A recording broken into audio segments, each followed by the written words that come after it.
भवबंधु अंतिम तीर्थेश अर्धमाइन स्वामी के शासन में हम सही बरसते हैं। तीर्थंक जिनेन की पीयूष देशना जिनेन्द्रवाड़ी मनुष्यो जगत कल्याणी। ये सर्वज्ञ शासन नमोस्तु शासन जयवंतो वितराग श्रवण संस्कृति।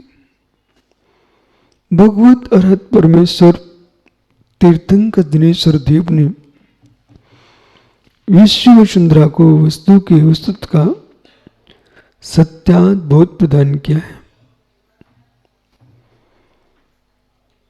परम करुणा से युक्त होकर के छाई कदान अरहंत परमेश्वर ने सारे विश्व को प्रदान किया है।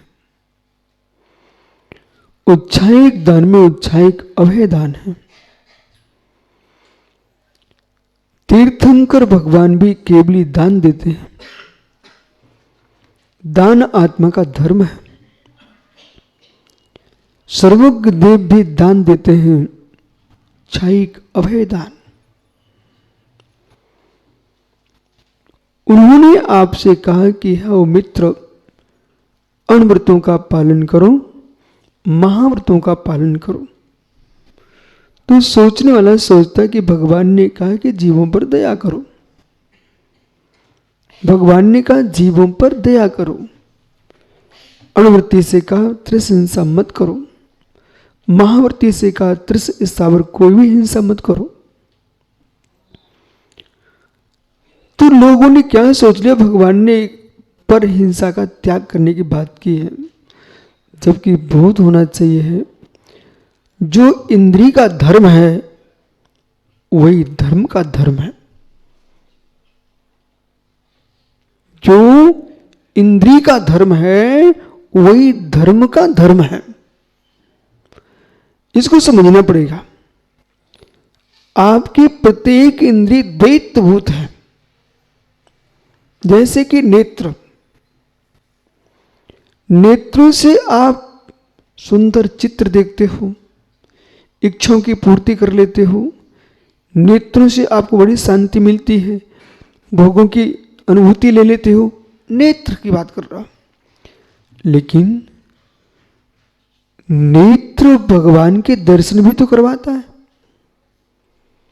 नेत्र गुरुओं की वंदना भी तो करवा देता है। नेत्र आगमों का स्वाध्याय भी तो करवा देता है। आप कैसे कह रहे हो कि नेत्रों में पाप ही पाप होते हैं? नेत्रों से यदि आंखें नहीं होंगी तो स्वाध्याय कैसे करोगे? आंखें नहीं होंगी तो ईरापत का शोधन कैसे करोगे? ऐशादि सम्मतियों का पालन कैसे करोगे? तो आंखें यही की उपाधि हैं।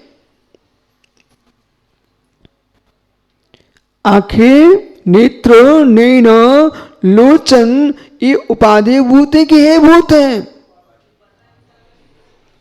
पर स्त्री को निहार रहा है, खोटे चित्र देख रहा है, रात्रि के 12 बजे मोबाइल में लगा हुआ है। ये किससे कर रहा है अशुभ कर्म? हे मित्र, इंद्रिया द्वैतभूत है। जिसको नेत्रों का से विपरीत रस लेना है वे अशुभ चित्र देखेंगे, और जिनको सम्यक अनुभूति लेना है इन्हीं नेत्रों से मित्र वे वीतरागी अरहंत देव की वंदना करेंगे।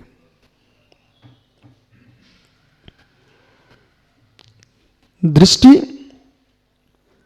नेत्र कह रहे हैं जिनेश्वर जी मैं तुम्हारे पुण्य के अधीन हूं। नेत्र कह रहे हैं अह मुमुक्षु मैं तेरे पुण्य के अधीन हूं। आपने थोड़ा पुण्य किया है कि एक इंद्रिय से मिलते उसको पास नेत्र नहीं है, दो इंद्रिय से मिलते उसके पास नेत्र नहीं है, तीन इंद्रिय से मिलते उसके पास नेत्र नहीं है, चार इंद्रिय पंच इंद्रिय के पास नेत्र है। आपको अपनी कीमत मालूम नहीं है मोनू, सोनू, कीमत मालूम नहीं है आपको। जिसकी आंखों की ज्योति चले उससे पूछना संसार में महत्वपूर्ण क्या है, वो ये कहेगा कि दो नेत्र होना चाहिए। और जिनके पास दो नेत्र हैं, बोले क्यों होना चाहिए? पापी तब भी कहेगा मैं सिनेमा देख लेता, संसार को देख लेता, ओहो नारियों के चेहरे निहार लेता, नारियां नरों के चेहरे निहार लेती। पापी की बुद्धि उल्टी ही चलती है। और पुण्यात्मा क्या बोलता? नेत्र होते मैं 3 लोग के नाथ के दर्शन कर लेता।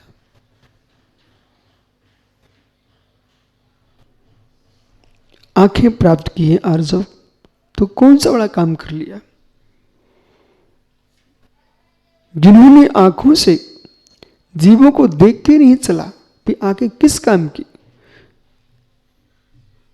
बारिश का मौसम है, इतनी गिजाइयां उत्पन्न हो रही, कीड़े उत्पन्न हो रहे हैं, तुम सिर ऊपर करके चल रहे हो मित्र, ये आंखें तुम्हारी किस काम की?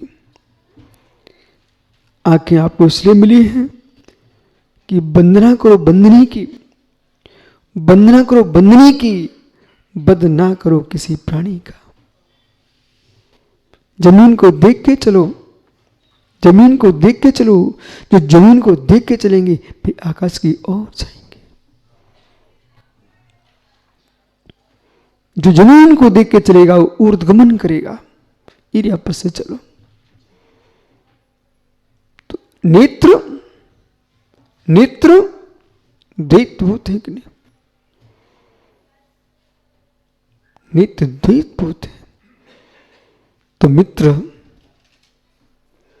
धर्म भी द्वैतभूत है, अहिंसा भी द्वैतभूत है। बहुत सारा विषय संजय कुमकुम तुमको लिखा नहीं मिलेगा। आगमों में सूत्र लिखे हुए हैं सर, आगमों में सूत्र लिखे हुए हैं। गणित में सूत्र समीकरण का, तो एक सूत्र लिख दिया तो क्या एक ही सवाल कर पाओगे? कई सवाल हल कर सकते कि नहीं? व्याकरण में सूत्र है, तो व्याकरण का सूत्र है, उस सूत्र ने आपको एक शब्द बनवा दिया। जैसे कि कातंत व्याकरण में सूत्र लिखा, ई वर्णो यम सवर्णो च प्रलोप्यः, ई वर्णो यम सवर्णो च प्रलोप्यः, प्रलोप्यः ई वर्ण का या हो जाता है, सवर्ण में पर का लोप नहीं होता। उन्होंने उदाहरण में रख दिया है दधि इदम, दधिधन इदम, तो दधि इदम लिख दिया, दधिधन अत्र, इदम नहीं अत्र। तो यहां आपने आग में से, दधि में से ई निकाल लिया और ई को या कर दिया, सामने अत्र लिखा हुआ है, उस आ का लोप नहीं हुआ। जो आ का लोप नहीं हुआ तो अब मिला दीजिए, शब्द बन गया दध्यत्र। तो सूत्र ने आपको बता दिया ई को या हो जाता है स्वर के आने पर। अब जब आ हो जाता है तो अगला प्रश्न है, वहां तो दधि धन अत्र लिखा हुआ है, बस हो गया काम। अरे इतना काम नहीं है, अब आप बना लीजिए ना अधिधन अक्ष, अधिधन अक्ष। तो अधिक में से ई निकाल लीजिए, ई को या कर दीजिए, अब मिला दीजिए, क्या बन गया? अध्यक्ष, अध्यक्ष बन गया। ऐसे ही अधिधन आत्मा, अधिधन आत्मा, तो इसे या कर लीजिए, मिला दीजिए अध्यात्म। तो जैसे आपको तो वहां पर सूत्र लिखा हुआ था, अब शब्दों की रचना आप कर सकते हो। ऐसे गणित का सूत्र है, आप कई सवाल हल कर सकते हो। इसी प्रकार से आगम में सूत्रों की व्याख्या की गई है और सूत्रों का सम्यक आप प्रयोग कर लीजिए। नेत्र भैया कर्नाटक, नेत्र द्वैतभूत है, समझ में आ गया? द्वैत नहीं, दो कार्य कर रहे हैं, देखने का भी कर रहे हैं, शुभ भूत भी देख सकते हैं, अशुभ भूत देख सकते हैं। ये देखने वाले व्यक्ति की दृष्टि है, नेत्रों का दोष नहीं है। ऐसी धर्म द्वैत है। भगवान ने कहा कि अहिंसा का पालन करो, तो आपने क्या समझ लिया कि जीवों की रक्षा करो, बस इतना ही तुम्हारा विराम ले लिया। हे मित्र, द्वैत है। जीवों की रक्षा करो, जीव की रक्षा करो। जीवों की रक्षा करो, जीव की रक्षा करो।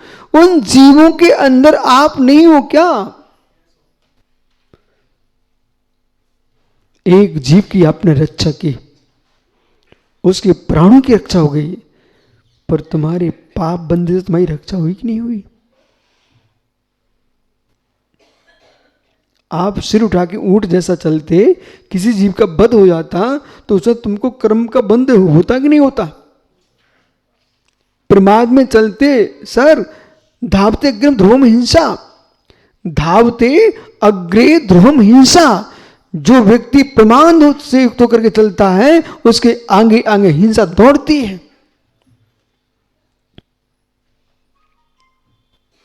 धावते ध्रुवम हिंसा। जितने जीव तुमको दिख रहे हैं, जितने जीव तुमको दिख रहे हैं, उन जीवों का बोध कीजिए। तो बोध करके त्रिविध चेतना से मिलिए। कर्म चेतना, कर्म फल चेतना और ज्ञान चेतना। तीन प्रकार की चेतना है, कर्म चेतना, कर्म फल चेतना और ज्ञान चेतना। जितने स्थावर हैं जीव, सब कर्म फल चेतना भोग रहे हैं। एक वृक्ष खड़ा हुआ है जिनेश्वर जी, अब कुल्हाड़ी लेके गए, बेचारा उठ के चल देगा क्या? चल देगा क्या? चल भी नहीं सकता। अपनी चीख पुकार करके तुमको सुना भी नहीं सकता। जो कुछ करना आपको ही करना है, उसको कुछ भी नहीं करना। जो कुछ करना आपको ही करना, उसे कुछ भी नहीं करना। जो कुछ करना आपको ही करना, उसे कुछ भी नहीं करना। हो, एक पानी दे रहा है वृक्ष को, एक कुल्हाड़ी लेके काट रहा है वृक्ष को। दोनों मानव हैं। जिन शासन की अहिंसा से मिलिए, जहां वनस्पति को छीलने के लिए मना कर रहे हैं, वह पशु पक्षियों को, मनुष्यों को छीलने की बात कौन करेगा? एक वो है जो पशुओं की गर्दन पर छुरा चलाकर धर्म बना रहा है, वो वृक्षों को कहां छोड़ पाएगा? क्रूरता में अंधे हो चुके लोग, क्रूरता में अंधे हो चुके लोग। मार्ग में गिजाइयों के ढेर लगे हैं, पैरों के नीचे नष्ट हो रही हैं, वाहनों के टायरों के नीचे नष्ट हो रही हैं। इनसे पूछना तुम कौन हो?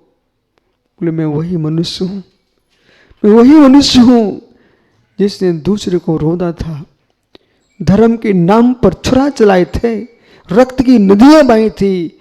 आज मैं सब इकट्ठे होकर के जो ताली बजाने आए थे, बलि हो रही थी, ताली बजाने आए थे। ओहो, कुर्बानी में तुम ताली बजाने आए थे, सब के सब मिलकर के, वे सब के सब इकट्ठे गिजाई बन के पड़े हुए हैं। सब रेंग रहे और रेंगते रेंगते एक टायर निकला, लाखों समाप्त।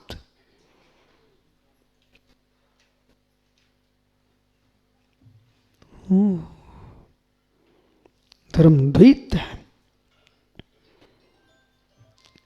अहिंसा का पालन करोगे तो आपकी रक्षा नहीं होगी क्या? आपकी भी रक्षा है, उस जीव की भी रक्षा है। और अपने हृदय में डायरी पे नोट कर लेना, संसार में संक्लेशता से बड़ा कोई दुख नहीं है। संसार में संक्लेश से बड़ा कोई दुख नहीं है। ओहो मित्र, एक जीव का वध करने वाला हत्यारा भी हो सकता है, तो स्वयं को संक्लिष्टता में डालने वाला भी हत्यारा, क्या मां हत्यारा है। जो व्यक्ति चिंता में अपने आप को दुख दे रहा है, क्षण क्षण में दुखी कर रहा है स्वयं को, वो हत्यारा ही है, हिंसक है, क्रूर है। जैसे पर का बंध तुमसे हो जाए तो कर्म का बंध होता है, ऐसे संक्लेशता से भी कर्म का बंध ही होता है। भगवत समंत्र स्वामी ने लिखा आपकी मीमांसा ग्रंथ में, विशुद्धि संक्लेशांगम चेत सुपरस्तम सुखाशुकम पुण्य पापा सुक्तो न चेत तव अर्हता। हे अर्हत परमेश्वर, आपके शासन में, आपके दर्शन में हे वीर वर्धमान, विशुद्धि संक्लेशांगम चेत। सारी क्रियाएं सुनो जिनेश्वर जी, संक्षेप में बंद मोच की परिभाषा सुनिए। विशुद्धि संक्लेशांगम चेत सुपर सुखा सुखो पुण्य पाप युक्त न चेत भरता। पुण्याश्रव पापाश्रव, इन्हें पुण्य आश्रव का हेतु और पाप आश्रव का हेतु कौन है? संक्लेशता जहां जहां होगी वहां पापाश्रव ही होगा, और जहां विशुद्धि है वहां पुण्याश्रव है। जो भी आप दान देते हो, पूजा करते हो, पाठ करते हो, मात्र विशुद्धि के लिए, मात्र विशुद्धि के लिए, बाकी विशुद्धि अपना काम आगे कर देगी। पूजन पाठ में भी संक्लेशता बन गई कि संजय चाहता था कि मैं आदिनाथ पाप से करूं, तो राग बढ़ जाता जीव का। आदिनाथ स्वामी यहां पद्मासन भी में खड़गासन भी है। अब जहां ज्यादा भीड़ होती है वहां लगता कि यही भगवान सच्चे हैं। बगल के मंदिर में भी आदिनाथ स्वामी है मित्र, उनमें कोई कमी नहीं है, पर लोग एक मंदिर के आदिनाथ को यूं करके निकल जाते हैं, दूसरे आदिनाथ के पास खड़े हो जाते हैं। इसमें भी रहस्य, तुम्हारी श्रद्धा में कमी है तो पक्का है, लेकिन भगवान में कौन सी कमी है उसे भी समझिए। तीर्थंकर भगवान में कमी नहीं है दोनों प्रतिमाओं में, लेकिन प्रतिमाओं में कमी है। क्या है बोल रहे हैं आप? तत्व प्रकाश नाम का ग्रंथ है, जो पाषाण से प्रतिमा निर्मित है, उस पाषाण में एक इंद्रिय जीव है। अभी तक आपने सुन के रखा है कि खदान से निकलने पर अजीब हो जाता है, उसके आगे और चलिए मित्र। जीव की अवगहना गलंगुल की असंख्यात भाग प्रमाण भी हो सकती है, और एक पाषाण खंड में अनेक जीव हो सकते हैं, अपनी अपनी अवगहना लेकर के हैं। जो खदान से निकल आया वो भी एक मत है आचार्यों का कि अजीब हो गया, लेकिन मित्र दूसरा मत भी है। चट्टान बहुत बड़ी है, उसमें कई परतें हैं, उन परतों में अलग अलग जीव निवास कर रहे हैं।